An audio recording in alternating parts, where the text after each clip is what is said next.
हरिओम प्रणाम मित्रों। भगवद गीता जी के 15वें अध्याय का चिंतन हम कर रहे हैं, पुरुषोत्तम योग। 7वें 8वें श्लोक में भगवान हमको वह प्रक्रिया बता रहे हैं जिसमें जीवात्मा एक शरीर छोड़कर दूसरे शरीर को धारण करता है, जिसे हम मृत्यु कहते हैं। और ये मृत्यु सर्वसामान्यतः इतनी भयावह दुखदायक घटना है, लेकिन जीवन में ये आती ही है।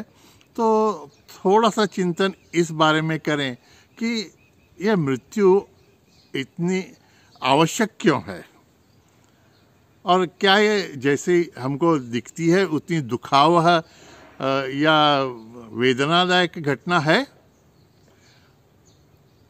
मरते क्यों हैं हम? प्रश्न ये है कि हमें मृत्यु आती ही क्यों है। थोड़ा चिंतन करेंगे। पहले भी किसी टॉक में मेरा ये चिंतन आया होगा, फिर से देख लेते हैं। तो पहले देखें मित्र कि हम सोते क्यों हैं, निद्रा हमें क्यों आती है। क्योंकि स्वरूपतः देखा जाए तो निद्रा भी एक टेम्पररी मृत्यु ही है। समझने का प्रयत्न करें।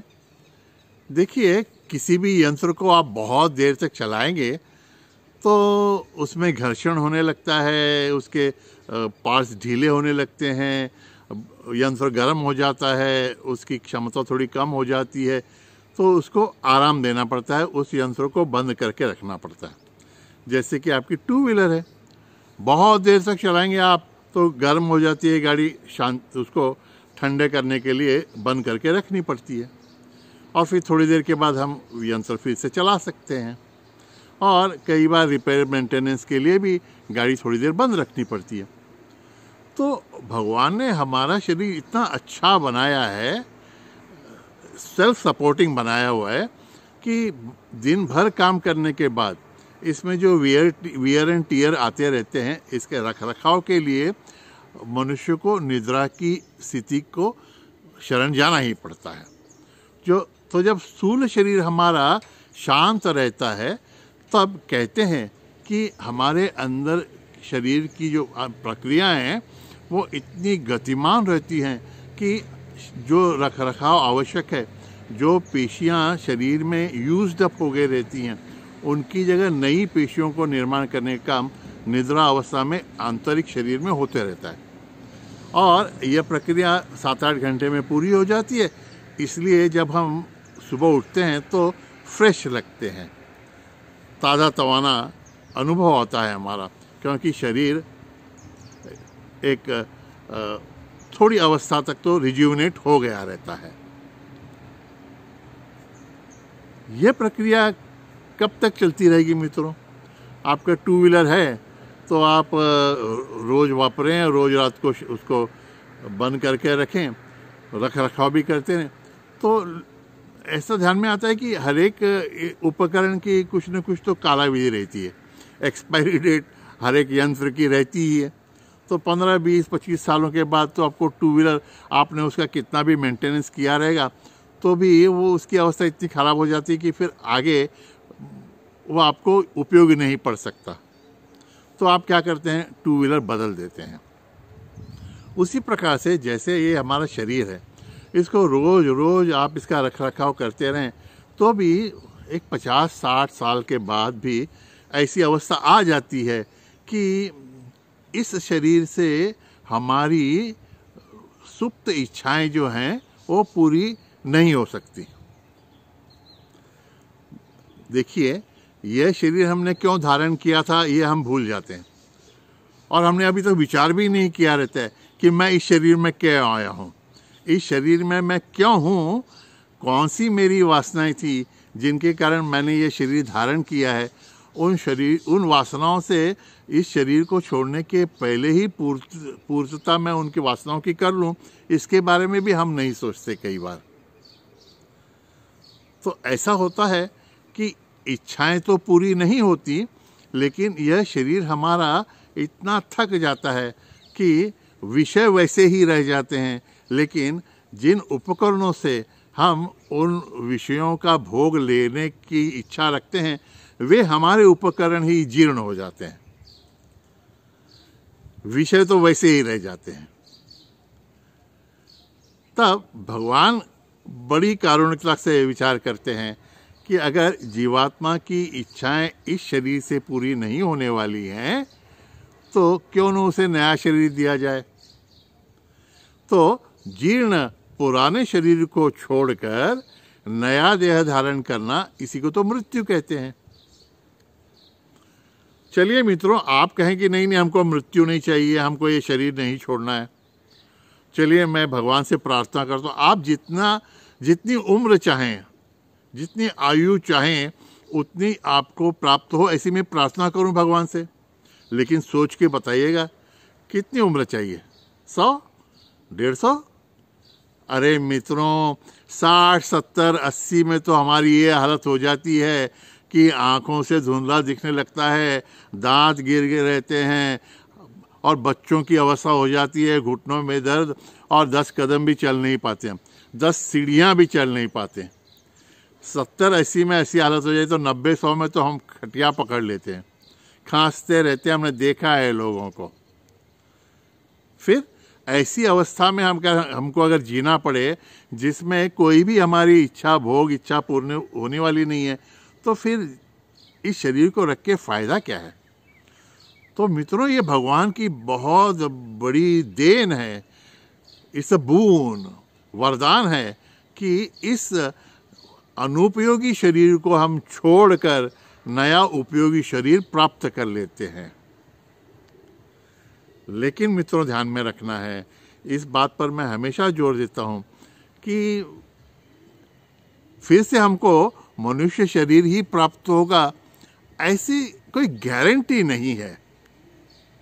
क्योंकि भगवान का एक इक्वेशन है, आपकी जैसी वासनाएं रहेंगी वैसा आपको शरीर भगवान की कृपा से प्राप्त होगा। भगवान का इतना आश्वासन है, अगले श्लोक में भी भगवान वही बताने वाले हैं। तो हमारी वासनाएं कैसी हैं, वो मनुष्य की है या पशुओं की है, इस पर हमारा नया देह निर्भर रहेगा। ये बात हमको ध्यान में रखनी है। बहुत नॉनवेज खाने की इच्छा रह गई होगी तो शेर या वन्य प्राणियों का शरीर प्राप्त हो जाएगा, तो उसमें सुबह ब्रेकफास्ट को, लंच को, डिनर को नॉनवेज ही खाएंगे हम। या फिर हमारे स्वामी जी उदाहरण की दिया करते थे, बहुत बड़ा कुटुंब है, सास बहुएं सब लोग हैं, किसी को समझो दूध पर की मलाई खाने की इच्छा है, छुप कर मलाई खाने की इच्छा रहेगी और वैसे में शरीर छूट गया तो बिल्ली का जन्म प्राप्त होगा। बड़ा कुटुंब है, छुप कर दूसरों की बातें सुनने की आदत पड़ गई है, वैसी वासना है तो छिपकली का जन्म प्राप्त हो जाएगा। और या फिर फ्री सेक्स की इच्छा रह गई है, इच्छा ही पूरी नहीं हुई, जहाँ मिले वहाँ पर सेक्स शुरू, तो कुत्ते का जन्म है, रास्ते पे भी फिर शुरू हो जाते हैं। वैसे तो जैसी वासनाएं हैं वैसा शरीर प्राप्त होगा हमको। ये भगवान की बहुत बड़ी देन है, इसको हमको समझना है। लेकिन मित्रों, मैं उस बारे में थोड़ा सोचने लग गया था कि क्या ऐसा भी हो सकता है कि यह एक शरीर तो छूट गया और दूसरा शरीर अभी प्राप्त नहीं हुआ है, तो जो बीच में की अवस्था है उसमें क्या होता होगा। जैसे कि ट्रेन में हमेशा, रेलवे में हो जाता है, दूर का आप प्रवास कर रहे हैं, यात्रा कर रहे हैं, तो पहली ट्रेन तो पहुंच गई, लेकिन कनेक्टिंग ट्रेन जो है उसको विलम्ब हो रहा है, तो आपको प्लेटफॉर्म पर ही रुकना पड़ेगा प्रतीक्षा करते करते। तो वो जो हालत है ना मित्रों, कि पहला शरीर तो छूट गया, स्थूल शरीर छूट गया है, दूसरा स्थूल शरीर अभी तक प्राप्त नहीं हुआ है, तो मित्रों उस अवस्था की तो हम कल्पना ही कर सकते हैं कि सूक्ष्म शरीर घूम रहा है, प्रतीक्षा में है। और सूक्ष्म शरीर माने अंदर के मन और वो वासनाएं तो हैं, और शायद ज्ञानेंद्रियों के अंदर की संवेदनाएं भी जागृत है। ग्रहण क्षमता ज्ञानेंद्रियों की है, हम देख सकते हैं, सुन सकते हैं, लेकिन कर्मेंद्रियां नहीं हैं, क्योंकि स्थूल शरीर से निगडित हैं। कर्मेंद्रियां नहीं हैं तो हम उन वस्तुओं का उपभोग नहीं ले सकेंगे। तो एक बहुत बड़ी भयावह अवस्था आ सकती है मित्रों, जिसमें चाय पीने की वासना समझो बहुत बची हुई है और स्थूल शरीर छूट गया, सूक्ष्म शरीर रह गया है, दूसरा स्थूल शरीर प्राप्त नहीं हुआ है, चाय पीने की बहुत तीव्र वासना रह गई है। ऐसी अवस्था में वो जीवात्मा चाय तो देखेगा बाहर, लेकिन उस चाय का उपभोग लेने के लिए उसके पास स्थूल इंद्रियां नहीं होंगी। तो सोचिए कि कितना तड़पेगा वो। शायद इसी को वो अतृप्त आत्मा की अवस्था कहते होंगे।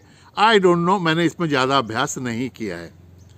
लेकिन अगर ये विचार हमारे मन में आ रहा है और कहीं से थोड़ा सा मार्गदर्शन मिल रहा है, तो हम लोग ध्यान में रखें कि ऐसी अवस्था कभी हमारी भी आ सकती है।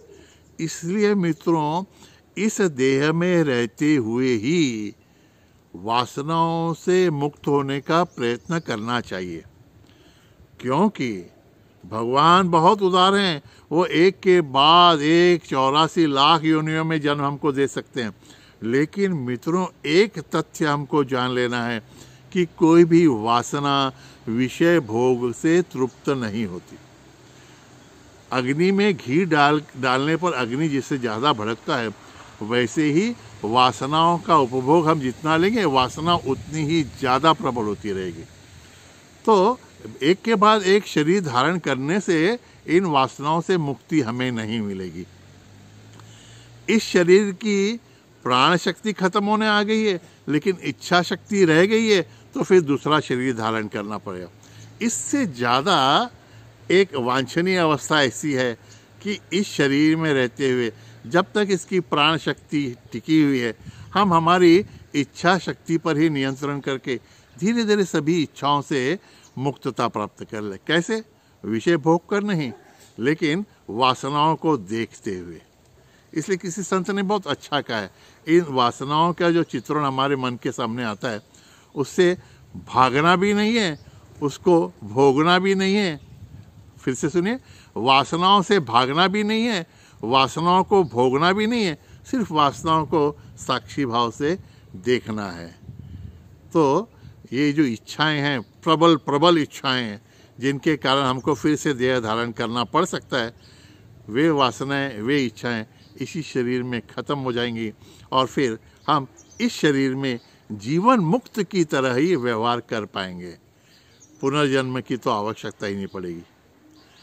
ठीक है, अगर यह अवस्था हमने नहीं प्राप्त की और फिर पुनर्जन्म लेना ही पड़े तो क्या होगा, ये अगले श्लोक में देखेंगे।